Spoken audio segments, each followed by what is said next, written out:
Hi,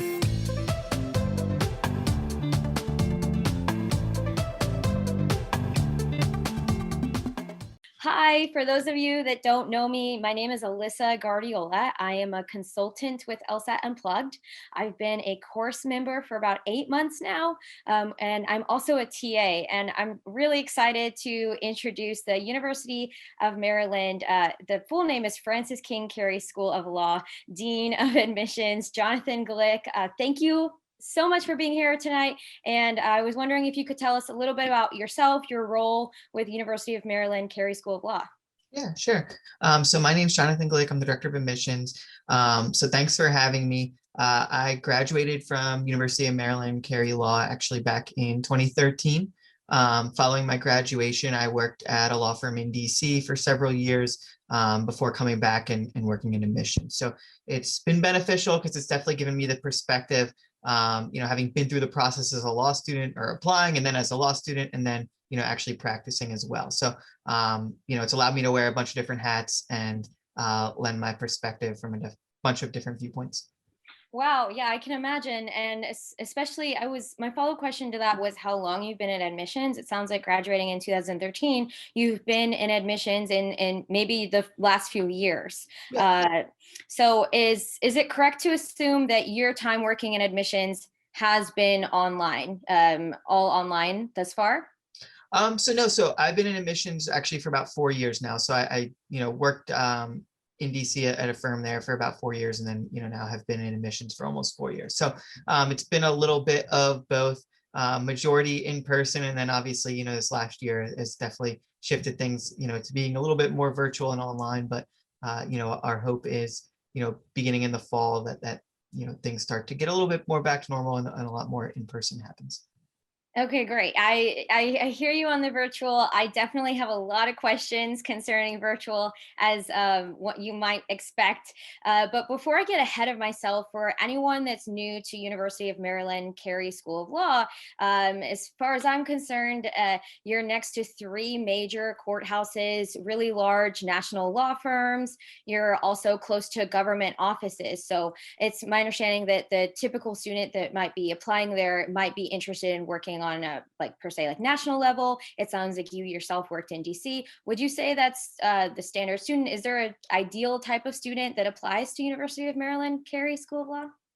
Yeah. So, our location, obviously, we're in downtown Baltimore. So obviously, like you mentioned, it comes with a lot of advantages. You can walk down the street and be within, or be in three different courthouses: a federal courthouse, immigration courthouse, the Baltimore City Circuit Court. There's big firms, there's government offices. But one of our big advantages as well is we're about 45 minutes by train to DC.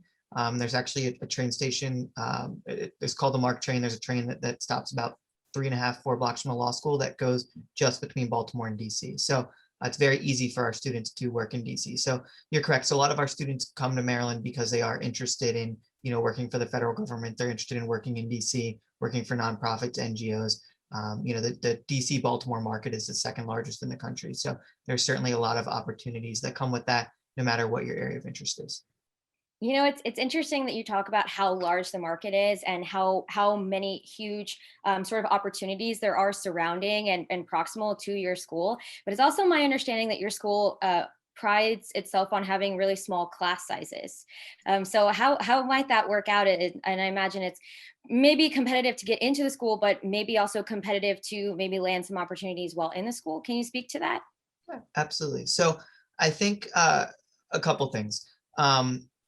We are a relatively small law school. Our student to faculty ratio is about 6 to 1. So, your big classes, lecture wise, you're looking at, maybe 60 or 70 people. Your smaller classes, you're looking at, 10, 12, 15 people.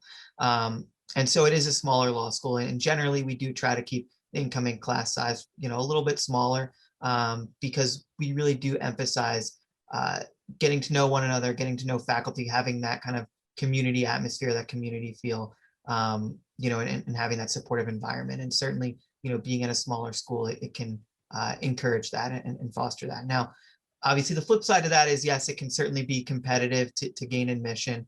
But there's, whether it be Maryland or any of the other DC law schools, there's a lot of great law schools, in the area. And, I encourage people to make sure that they're doing research and finding a school that's the right fit for them.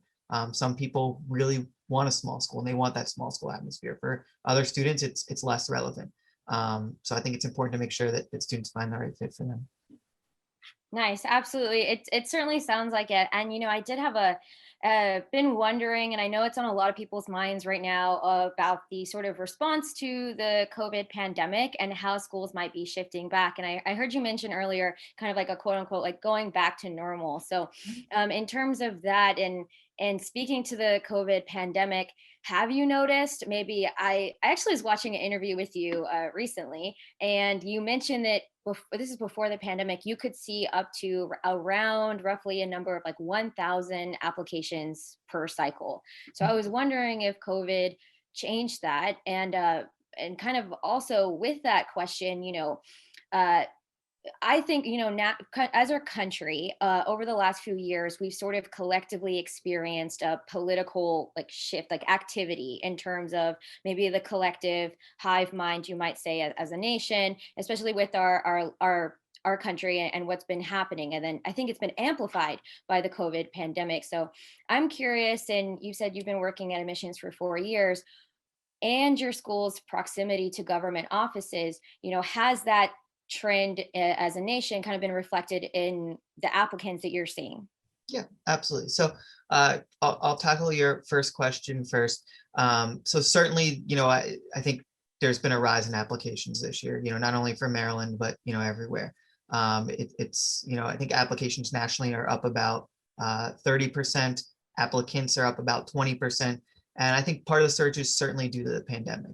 People have had more time at home. They've had more time to kind of think about, what's next, what's, their career path is, what they want to do.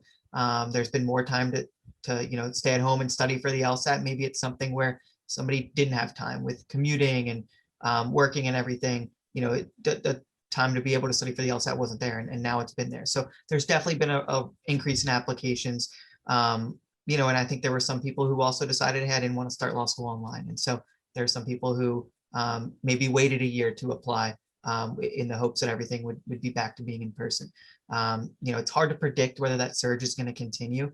I do think, though, no matter what, and this kind of starts answering the second part of your question, that there's a great opportunity for law students to create change and to make an impact.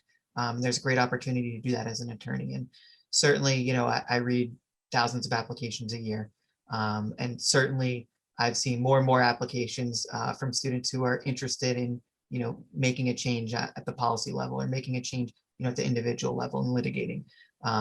In particular, whether it be immigration or environmental law or a health law, there's definitely been an increase in students who want to get into those areas and make a difference. Which, for anyone listening and hasn't checked out University of Maryland Carey School of Law, it's my understanding you offer clinics in those areas that you just mentioned yourself, which I hope to get to later in the interview. And so the early decision has passed. Today is April, I believe, 14th, and early decision for University of Maryland Carey School of Law is April 1st. But it looks like your website says that you take applications all the way up until August, as long as there's space permitting. That being said, with this sort of up in nationwide that we've seen, maybe because of the pandemic and applications, are you still taking applications until August? Yeah, so we are still taking applications. I think the important thing to remember, whether it be this year or any other year, is once you start to get past, early to mid-April, you're past a lot of schools' deposit deadlines. And so a lot of times that means those external factors, people accepting spots, people accepting scholarships, those things tend to come into a little bit more play. And so the later that you get when you're applying in a cycle, sometimes, it can make it a little bit more difficult to gain admission. Numbers can become a little bit more important. There's more people fighting for less spots at that point. And so certainly the later that you get in the cycle, it can be more competitive. We are still accepting applications. Generally, I do recommend the earlier you can apply in a cycle, the better. That being said, you should always apply when you feel like you're most prepared and you're going to put your best application in. Applying with an application that you're not proud of and that you don't think is representative of yourself, even if it gets in early, is not necessarily going to be the most helpful. That's great to hear. It's always good to hear this sort of this reinforcement of, it sounds like what you're saying is take your time and make sure your application is the best representation of you. And quality is a little bit better than maybe just straight up timing on that. So speaking of maybe a holistic view of the application, what would you say University of Maryland's Carey School of Law's attitude generally towards the LSAT score is? How much does the LSAT score weigh in? What about multiple scores? And it kind of a like a side personal question. I've been listening to a lot of interviews lately with admissions officers, and there's tends to be a lot of questions around what part of the application does one read first. I've heard some people say, I look at the resume, I want to know who I'm looking at, and then I read the personal statement. Some people say personal statement first. Do you have an answer to that? And what's the attitude about the LSAT? Yeah. So for the LSAT, we'll see all of your scores, but generally the highest score is going to be the one that gets the most weight. And, that's going to be the case at the majority of schools that you're looking at. The highest score is the one that's, reported for the ABA reporting purposes. So the highest score is always going to get more weight. Now, that being said, once you start to have, 4 or 5, scores, at that point, if 3 are the same and then 1 is significantly different, sometimes those other scores can start to have a little bit more of an impact because you do start to see that trend a little bit. For the second part of your question, sorry, can you repeat it real quick for me? Yeah, sure. I did ask kind of two questions in one. The second one was, maybe it's a personal question to you. It's my understanding all admissions officers are different. Do you look I at the remember LSAT now. score first? Yep. What's sort of the order that you're looking at an applicant? Yeah, so generally and again, I think when you mentioned the question earlier, you said it spot on, which is everybody operates differently. And, I think there's a number of people who review applications and are on admissions committees, and everybody may do things a little bit differently. For me, I tend to look at the personal statement first. I practicing, the importance of being able to write it's just huge as an attorney. And so I want to see that somebody can write, but also, I think the personal statement is the most similar to an interview. It's going to give me the best idea as to who somebody is, why they're interested in going to law school, why it's the career path for them. And so I think the personal statement can really give me insight into somebody, and in effect, it kind of can act as an interview. And so I generally tend to gravitate towards the personal statement first. Nice. It's always nice to hear someone who's just, it sounds like you're genuinely interested in who the applicant is, and sort of giving them that exactly what I've heard you mention in interviews beforehand, and creating that sort of holistic view and mindset of the applicant. So I have a lot of questions pertaining to personal statements, Sure. and some of them are really quite detailed. So I guess I'll start off with this one. And I know that University of Maryland, you asked specifically, there is a bit of a prompt in the personal statement that asks for why University of Maryland. And, just to show that they've genuinely looked into the school and done their research, and that they believe it might be a good fit for them. That being said, I've heard before that, the whole maybe cliche of, I've always wanted to be a lawyer. That might not be the best way to approach a personal statement. In terms of why schools, though, something I've been seeing come up frequently is sort of mentioning that one's family lives nearby, or they're interested in the surrounding community, and it could be in two different parts. Maybe it's a family members, maybe it's a community. Is that a valid variable in terms of choosing a school? What would you say the strength of that angle is? Yeah, absolutely. I think that's a valid piece as to why you're interested in a school. I mean, ultimately, a lot of times people choose schools because that's the area that they want to practice. And so a lot of times that can be dictated by family or, some other external factor. And so I think absolutely there's no harm in including something like that in the personal statement. I would recommend adding a sentence or two as to why a particular program interests you. For example, we talked about a little bit earlier, but there's a lot of schools in the DC area.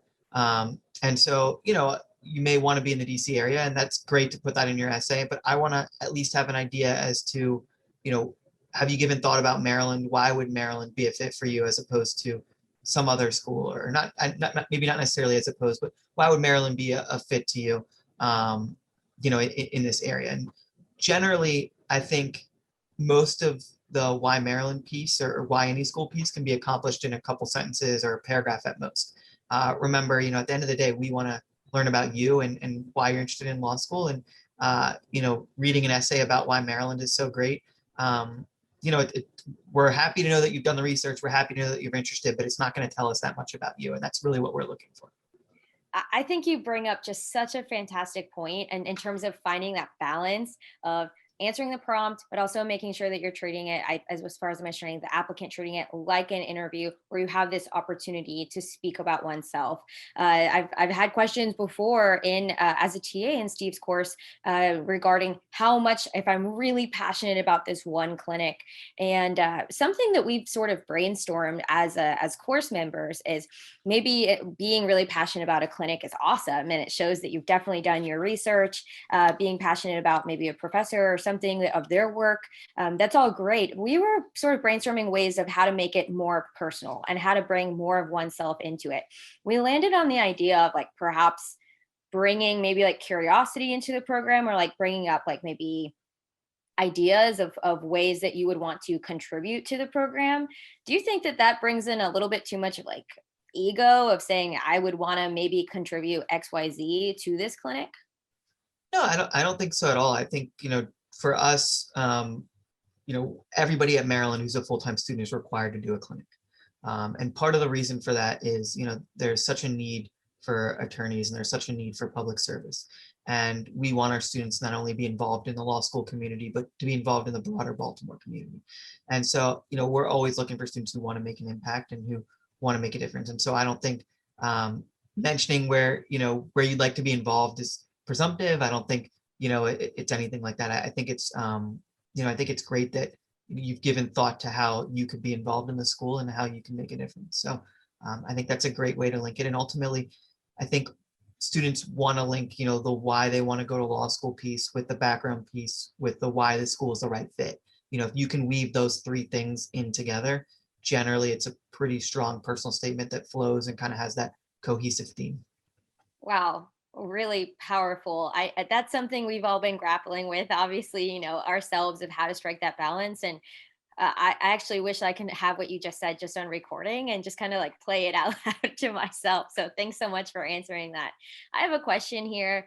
It looks like it has to do with the LSAT. So does extra time added to the LSAT? I'm assuming there are certain aspects in terms of a test taker that one can ask, and of course they have to fall within a certain realm in order to be granted those times. So would that diminish and I'm seeing already you kind of like setting your head side to side, and it's also my understanding that if LSAT grants something like, for example, like an economical fee waiver or time limits, it's because they've done the research and one is truly deserving of it, Yep. and it doesn't in any way, shape, or form diminish. But do you have anything to say about that? Absolutely, it's not going to, not going to impact the score or the way we view the score. It's not going to diminish anything. Yeah, it's not. There's zero negative impacts, on our end that's going to come from any of that. And Amazing. we obviously want students who need accommodations to, request them, to feel comfortable requesting them, and to work with LSAC. And LSAC is, great with working with students and making sure that, the accommodations are provided when they're needed. I've heard once before that how to know when you're ready for law school is when you can advocate for yourself first and foremost. And I thought that was a great way to put it. And you're nodding your head. So I'm going to go ahead and stick with that. I mean, I think that's kind of, like we talked about the personal statement that, it's the personal statement is kind of your interview. It's kind of your opportunity to advocate for yourself, and your whole application you should think of as advocating for yourself as to why, you're the student who should be admitted. I love that. I love it. Brings up a really great point too, as well as maybe like getting too far out of bounds, out of speaking oneself, whether you're talking about a situation you were in or something like that. When I switch the script and just think, how can I advocate for myself? That really answers a lot of the questions that we've been talking about and brainstorming. So this is already really helpful. Thank you again for your time. Yeah, I have I have a pretty detailed question in terms of personal statements and in terms of sure. oneself. So I've come across a lot of peers that, for example, say that someone is an immigrant to the United States and English is their third, fourth, fifth language. That being said, if that's addressed on, say, the resume or in the personal statement itself, is admissions or are you looking for perfect grammar in that case? Are you kind of wanting them to pass it along a lot of editing and say, hey, I understand? What's sort of the mindset or lens on that kind of idea? Yeah. So I think it's always important that somebody's work is their own, right? Whether it be the writing section on the LSAT, whether it be the personal statement, into your exams, into, ultimately the bar exam that you'll take. And, that's part of the benefit of having the LSAT writing sample and it being required is, if there's an LSAT writing sample that reads one way and there's a personal statement that is just completely different, it is something that can catch the eye of admissions committees. So that being said, I don't know every grammatical rule in the world. I don't think most people who are reviewing your applications are going to know every grammatical rule in the world. Um, you know, Being able to have perfect grammar is different than being able to write, and being able to write clearly and being able to write concisely. And so I think the ability to write clearly is separate, and that's really the biggest thing we're looking for. And there's a big difference between having a grammatical error and having 4 or 5 typos, right? If you have typos and it's very obvious that you have typos, there's a letter here, there's a letter there that shouldn't be, that's very different than somebody who's making grammatical errors. And for me, somebody who's careless and has a lot of typos, that's going to reflect significantly worse to me. So I think for students who maybe have English as a second language, I don't think having imperfect grammar is something that you really need to worry about. I think, the ability to write concisely and the ability to tell us who you are is really important. And, we do offer an optional diversity statement as well. And, that can be a great place to talk about something that maybe you don't talk about in your personal statement. So maybe, that's somewhere where you talk about, how you've worked and how English was your second language. And now, you feel like you have a strong grasp of it and you're ready to start law school. I think, there's lots of ways to turn something that you might worry about into a positive. And so,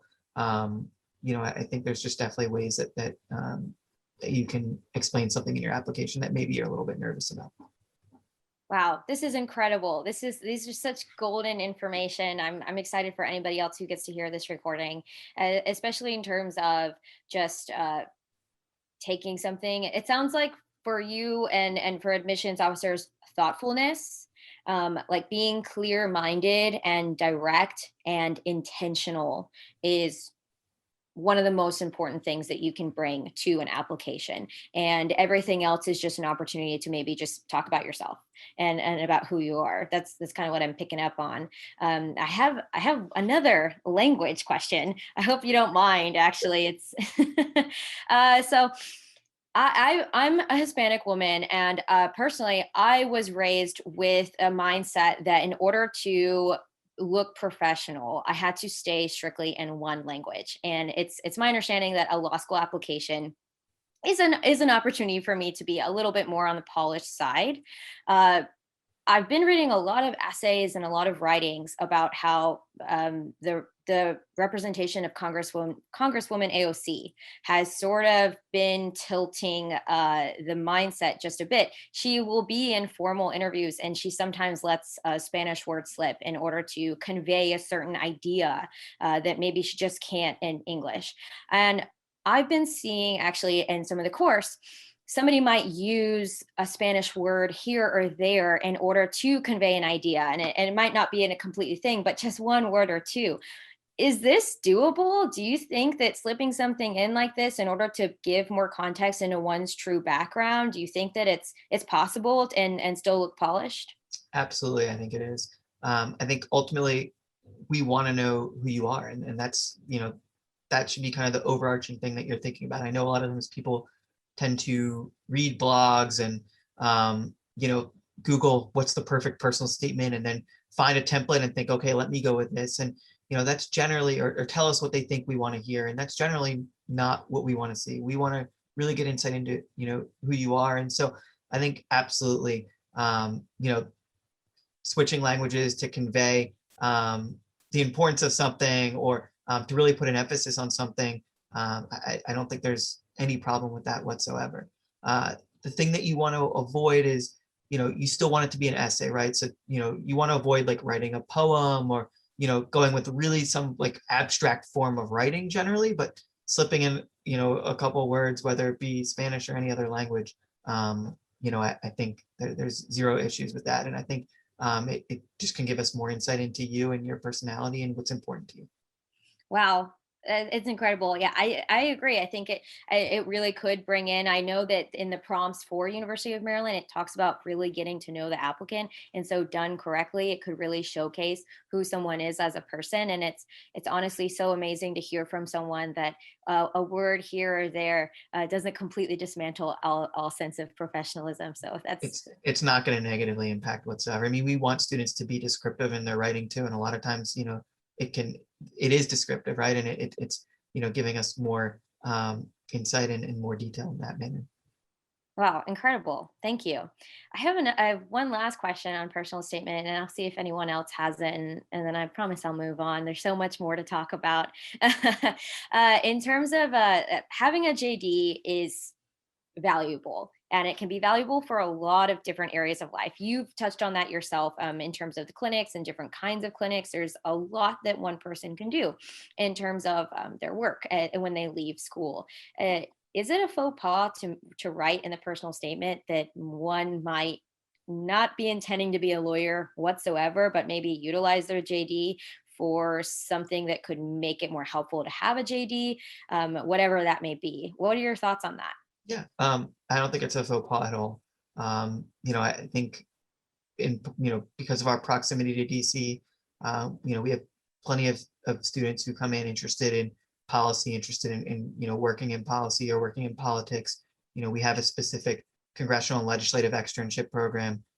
Senator Cardin is a Maryland grad. Representative Swalwell is a Maryland grad. The late Representative Cummings was a Maryland grad. So we have plenty of grads who go into politics and who end up using their law degree in a different manner. I mean, I'm working in higher education now, and if you would have told me that when I was in law school, I don't know that I would have necessarily thought that was going to be the route that I take. So I don't think it's negative at all.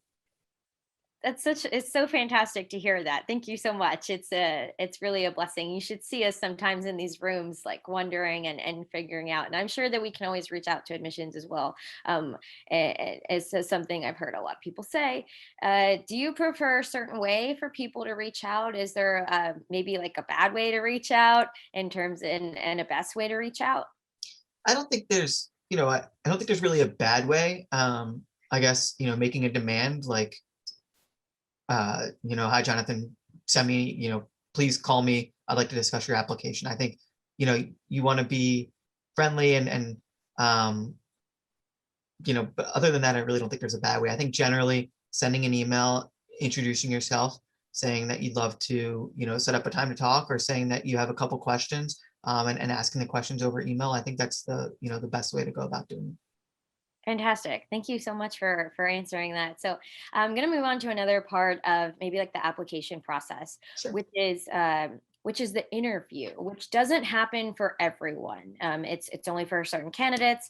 If I become a lawyer, I would be first generation, so I'm completely unfamiliar with what the interview of an application process would be. I know it's not for everyone.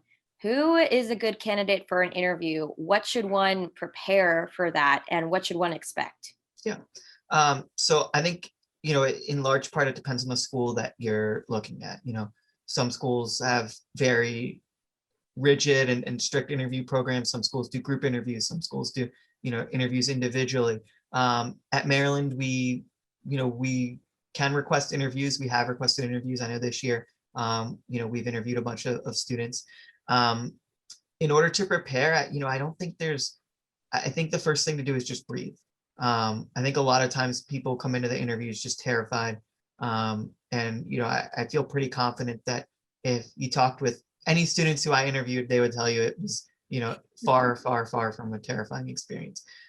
Generally, it's just an opportunity to get to know you and to, know a little bit more about why you're interested in school, why you're interested in law school, and really learn about the voice that you'd be bringing to the law school community. I know for me, when I'm interviewing students, that's something that I'm always looking for, is I really want to get an insight into what voice somebody's going to bring to the community, how they're going to, add to the discourse. I mentioned it a little bit earlier, but being a relatively small school, we value having a very collegial and cooperative atmosphere, and we value having a classroom where students learn from each other and learn from other students with different perspectives, different viewpoints from different backgrounds.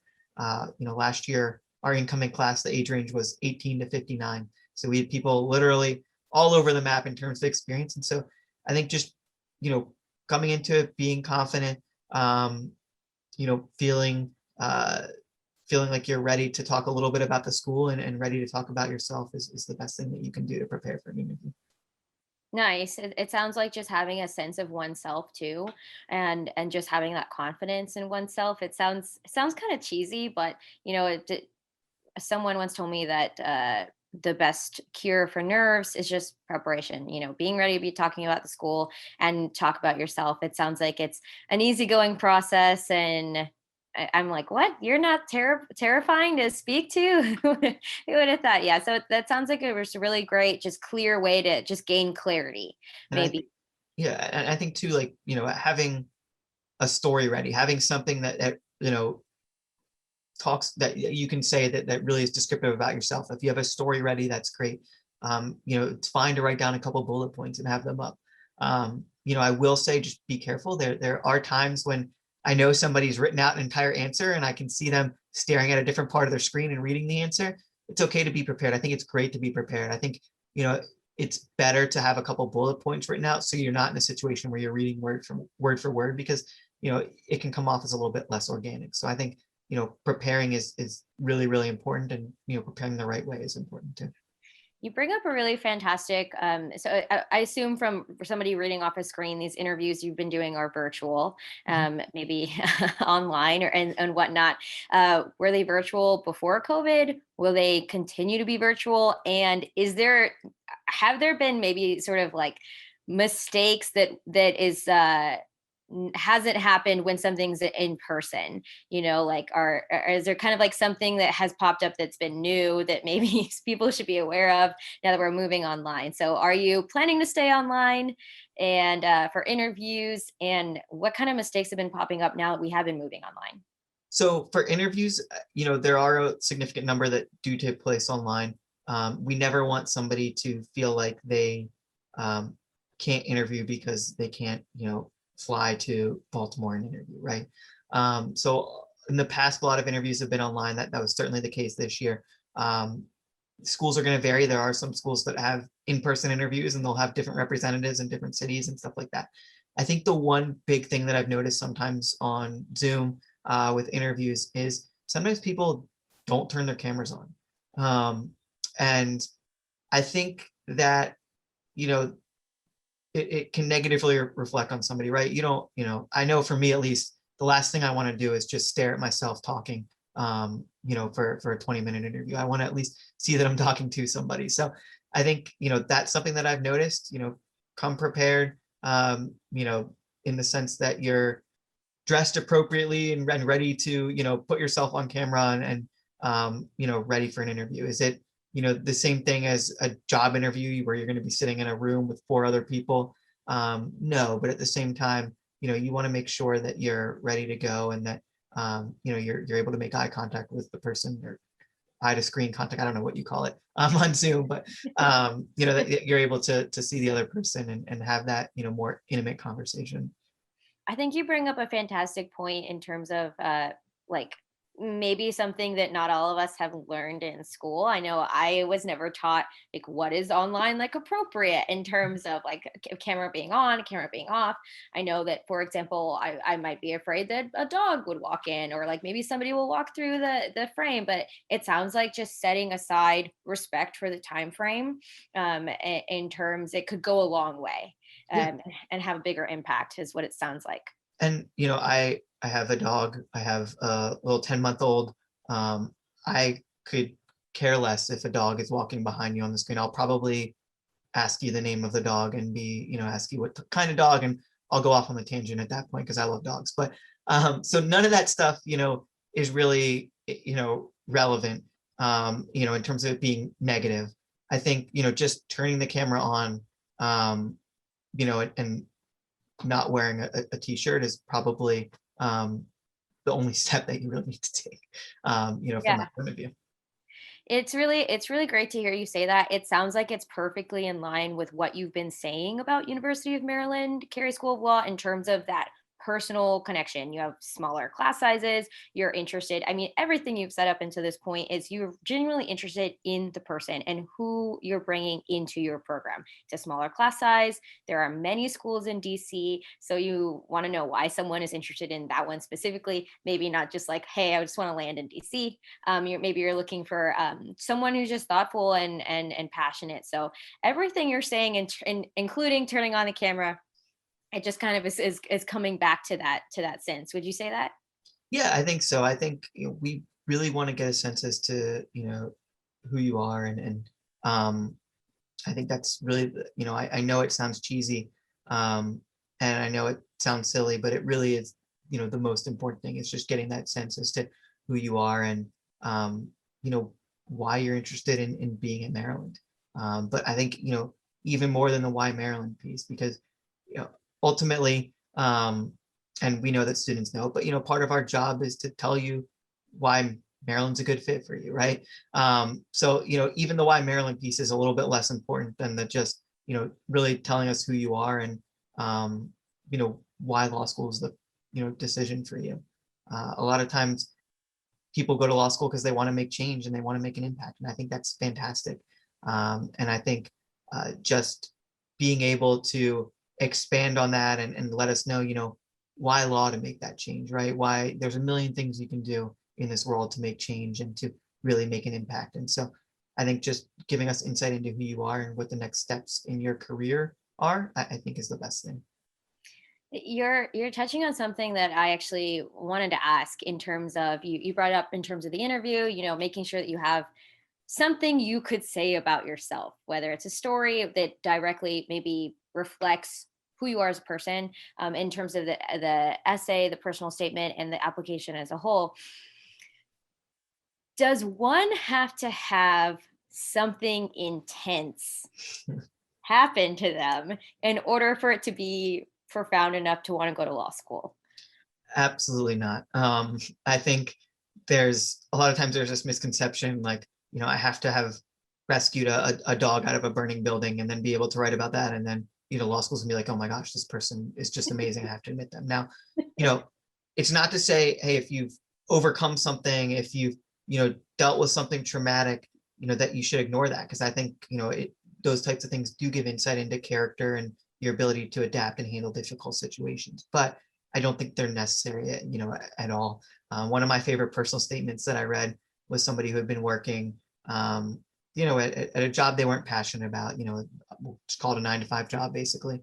And it wasn't something that they, necessarily wanted to do. And, he wrote about sitting on a bench and eating lunch by himself, every day, and just kind of getting lost in his thoughts and thinking about what he wanted to do and what was next. And, it was a really compelling and interesting personal statement. At the end of it, I really got a sense as to who he was and why law school was the right fit.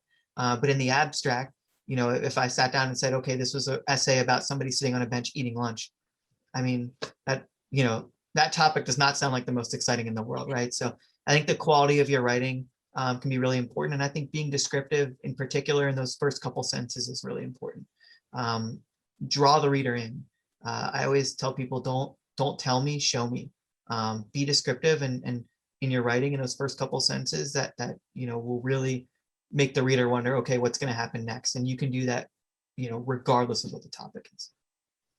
I love that point that you're making about being able to be a compelling writer no matter what the topic is, and sort of like overcoming this maybe like misconception that I have to be like a superhero, and then you're gonna love me, and then that's the only way I'm eligible, or any applicant is eligible to be a good candidate for law school. I think what I'm hearing as being a compelling writer, it's my understanding that one is a good thinker, one is thoughtful, and also what I'm picking up on and what you're saying is that as long as the applicant is simply like telling the truth, just being oneself, then it might be absolutely sufficient in order to get to know one person. It doesn't have to be something major, but if it is, that still shows character and can still show someone in a good light as well. Yeah, absolutely. I mean, and compelling writing doesn't necessarily mean it has to be the craziest story in the world for it to be compelling. And so, it kind of circles back to the initial point that I think we talked about with personal statements, which is just the ability to write clearly, the ability to write concisely, and to be persuasive. I think is just really important. Great, fantastic, thanks. Somehow we keep finding ourselves talking about personal statements, but Yeah, uh, hopefully people are getting something great out of this, whether they're here now or listening to the recording. I have a few questions from people specifically, and I want to make sure that I get to all of them. sure. I have a question here that pertains to someone who's working actively in the armed forces. So they're in the military.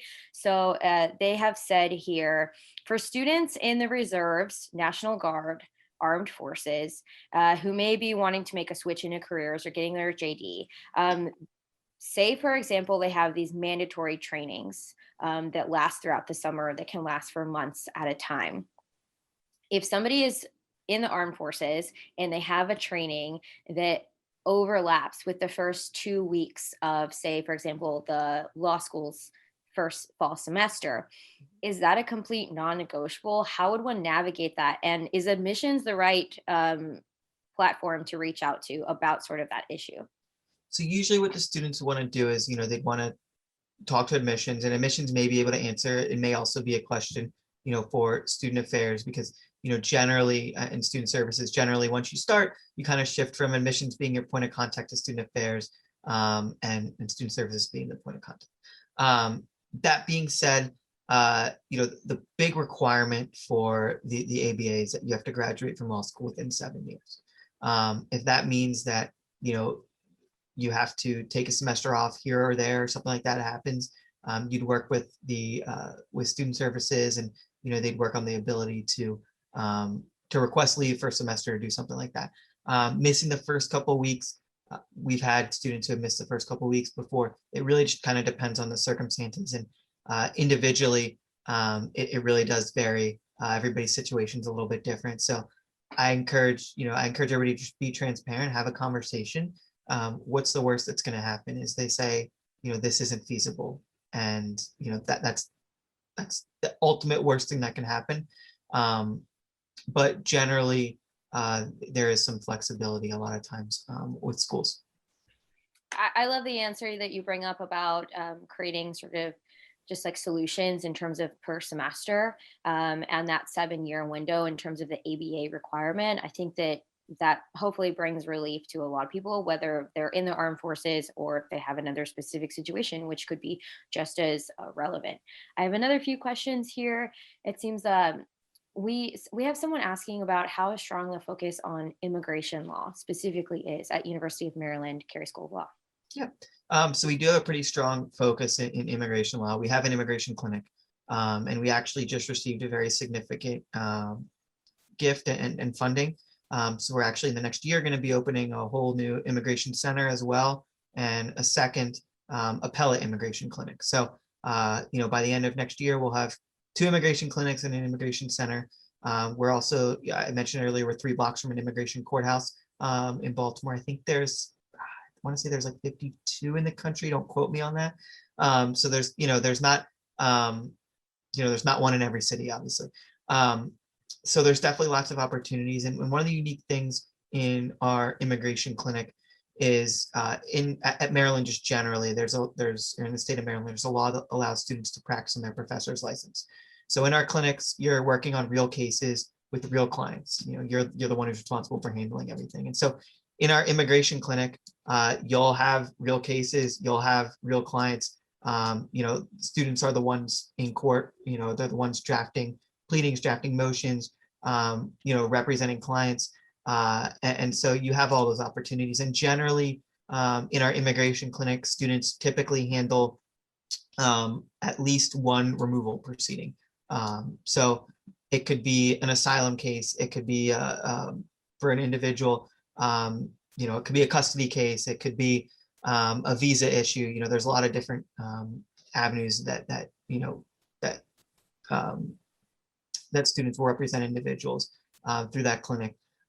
But you'll have your own case, and you'll have your own clients. And I think every semester for the last couple of years, we've had students who have been successful representing people, in removal proceedings. And so I think each of the last few semesters, we've had individuals who have represented clients in asylum cases and been successful there. And one of the unique things as well with our immigration clinic and with our campus is we're on a campus with a bunch of other professional schools for the University of Maryland, one being the School of Social Work. And so a lot of times there's a law and social services program where, once the clinic's done kind of helping on the legal end, there's also the opportunity to help individuals get set up with social services and stuff like that. So I really think, there's a whole lot of opportunities in the immigration program. You can always send us an email. You can send me an email. Happy to talk further about immigration or any of our programs. Incredible. I have to keep my jaw closed because when you mentioned the upcoming news and what's upcoming in terms of immigration and what your school has to offer, it just sounds fantastic and comprehensive in terms of if somebody wants to be involved in immigration law. It sounds like there's a lot going on there. I have a sort of sidebar follow-up question on that, but I do want to make sure that I get to everybody here. So this is a great fun question, shifting gears a little bit, but not so much. After spending time in admissions and after spending time practicing law, what do you wish you had known during your application process to law school? Yeah, so really good question. I think one of the biggest things, and I know this is something that a lot of students don't necessarily want to hear, but I think it's important to know is, there can be a big difference in 3 or 4 points on an LSAT score, particularly in terms of scholarship purposes. So I think it can be frustrating, but if you take the LSAT and you do okay, but you feel like, on your practice test, you were doing 3 or 4 points better, it can be worth it to just deal with the frustration of having to study for a couple more months and taking it again, because I really do think there can be a big financial difference between, a score that's 3 points higher than another. And generally, I think if you have a score and your second score goes down by, a couple points, that's not going to have, as negative of an impact as, the kind of the reward that can come from a score being a few points greater. Wow, that offers a lot of perspective. Being in the course for 8 months, I've certainly seen my fair share of people just threatening to throw in the towel. And if anyone's listening to this right now, might I subtly and not so subtly recommend going on the school's website and looking at clinics they offer? Because and University of Maryland Carey School of Law does have a YouTube presence. I was watching it earlier today, and nothing gets me excited about applying for law school and like studying for the LSAT in terms of just looking at what's ahead. So that would be my 2 cents of advice for anyone. Just definitely just start looking at what the opportunities are. You've just mentioned yourself in terms of what could be done in terms of immigration and those asylum cases. That lights me up. So, anybody who's listening in on that, if you're starting to get LSAT fatigue, please go and just read or watch some YouTube videos about what's available to you. I think that's a fantastic suggestion, just kind of thinking about the end game and why you're studying for the LSAT, why you're taking the prep class, why you're watching webinars and speaking with admissions folks. I think that's a great suggestion because there's there's a reason that you want to do this. And that law school is the path for you. And just reminding yourself of that every so often is really, really important. Definitely, definitely, absolutely. And I know that you've mentioned before that your criminal defense clinics, the students also, you didn't mention it in this interview, but for anyone who's listening where immigration, maybe it isn't their, like what lights them up, there's a lot more that has to offer. It's my understanding that students partake in misdemeanor cases and handle those cases under professor supervision as well. Yep, absolutely. So in our criminal defense clinic, students will represent clients who are charged with misdemeanor crimes in Baltimore. So generally, they'll be in the Baltimore City District Court, and so you'll have your own clients and your own cases there. Whether it be drafting motions, being in court, speaking with opposing counsel, speaking with a judge, doing all that. But there's also the advocacy and policy side of that as well. Students have the opportunity to explore, the consequences of criminal convictions and how they can relate to a loss of housing or employment or financial assistance. Students will do mock exercises and learn how to interview, how to investigate, how to develop theories so there's kind of the advocacy component as well, and the historical component where you're researching, what's influenced the criminal justice system and working on, criminal justice reform, whether it be in relation to mass incarceration or selective policing or selective prosecution on, communities of low socioeconomic status. So, there's lots of opportunities, policy and advocacy wise as well.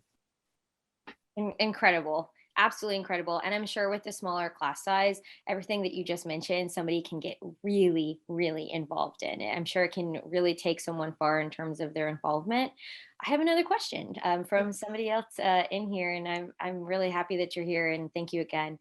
So, if someone is trying to start law school in fall 2022, so as we're ending I have a feeling anyone listening to this right now probably is looking into fall 2022, or maybe they're sliding in to the 21. What would you suggest is the latest? I know that April 1st is the last date formally, but when does scholarship money on average, if somebody is looking for that scholarship money, is looking for that higher LSAT score, is there a sweet spot to get your application in? Yeah. So we'll take the 2022 example. So let's say you're planning to start law school not this fall, but next fall, in fall 2022. Generally, I recommend to students, you want to think about taking the LSAT about 12 to 14 months before you plan to start law school. That's going to do a couple things for you. That's going to allow you to get your application in early, but it's also going to allow you to retake the LSAT if you need to and still get the application in early. Most law school applicants and most of our applicants do take the LSAT more than one time, which again, I know is not something that people necessarily want to hear and think about, but most applicants do take the LSAT more than one time. And so if you're taking it a month before or 12 months before, and then you need to take it again, you're still able to get that application in pretty early. Generally, I think if you can aim for getting that application in by New Year's or so, you're in a pretty good time frame. You're in a pretty good spot. Even really, but by February, you're in an okay spot. I think, ideally, in a perfect world, you're getting that application in before the New Year's. I think that's what students should aim for. But the caveat to that is, again, and I think it's the very first thing that we might have started with, is just make sure that you apply when you're ready. Just because I'm telling you it's ideal to submit an application in, by New Year's or so, it doesn't mean on November 30th you're like, okay, I need to submit this application now, even though I don't have the LSAT score that I want, or even though I'm still waiting on a letter of recommendation that I feel like is going to be my strongest one. You want to make sure that the product you're turning in is the product that you're proud of and that you're confident in. And I just want to bring up to the point that you mentioned earlier in terms of last year's class, you said was 18 to 59, or if I'm getting those numbers right. So anybody that's thinking that they have to rush in terms of age, from the sounds of it, there's a really large age diversity that you also value and definitely consider in terms of bringing in those conversations.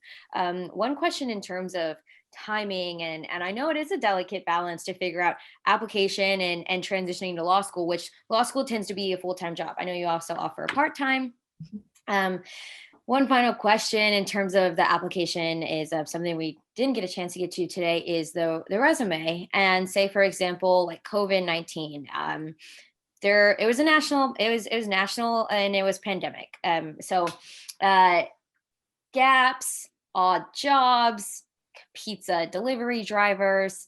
Does there need to be an explanation for any sort of gap or odd jobs in a resume during pandemic, or is it pretty straightforward? There is a pandemic. I think it's pretty straightforward. There is a pandemic. Now, maybe if you're applying to law school in 10 years, like maybe it's something that because it's not going to, hopefully knock on wood, it won't be as fresh on everybody's mind at that point. Maybe it's a little bit different, but generally I think, you don't have to write an addendum or explain that away. I think, in general, just job wise, it's less important what you're doing. It's just important, that you're active and you're doing something. So, we understand the difficulties that the pandemic has caused. And if students struggle to find employment, that's completely understandable. We like to see that students are active in doing something. So whether it be volunteering, whether it be belonging to organizations, whether it be, continuing to just write or read or do things like that, we just want to see that somebody's active. But I don't think that, a student needs to write any addendum explaining anything about COVID at this point.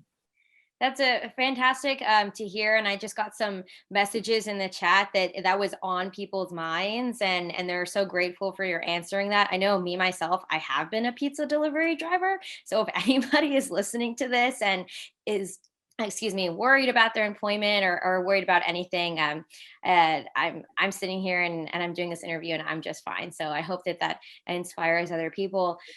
Before we leave for this fantastic evening that I can't say thank you enough for, is there anything that you'd like to mention about University of Maryland, Carey School of Law, or anything you'd like to cover? So I think first I want to thank you for having me, and thanks everybody for tuning in. I'm always happy to chat with students. I'll my email I think will be posted on this on the link once it's posted on YouTube.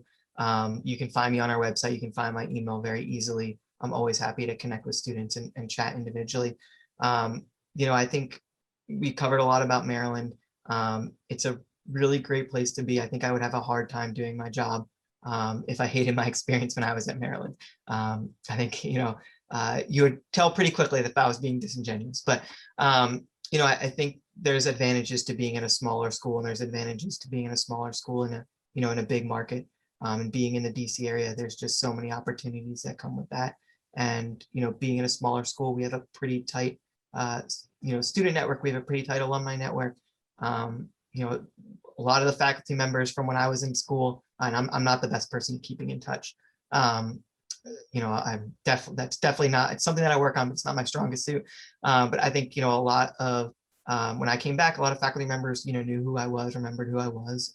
And so, I think going to a supportive environment is really important. I think that's something that we really strive to make sure that students feel when they come to Maryland. That's a fantastic point about making sure that you're going to an environment or what your environment offers in terms of support. I think that coming out of this pandemic, that word almost feels so comforting and so important, especially as a feat as big as law school. So thank you for mentioning that as well. I know I've had a fantastic time, and for anyone tuning in, I hope that you email and reach out to admissions, because I know I've had a really fantastic time speaking with you this evening, and thank you so much. And I hope you're staying safe, and I hope that you have a great rest of your week. Thank you, you too. And thanks again for having me. And thanks, Steve, for me as well. Thanks for tuning into the show. Please subscribe if you haven't done so already to be notified of new episodes as I release them. And feel free to reach out if you need anything at all as you move forward with your prep. I'm happy to help however I can. In the meantime, I wish you all the best and take care.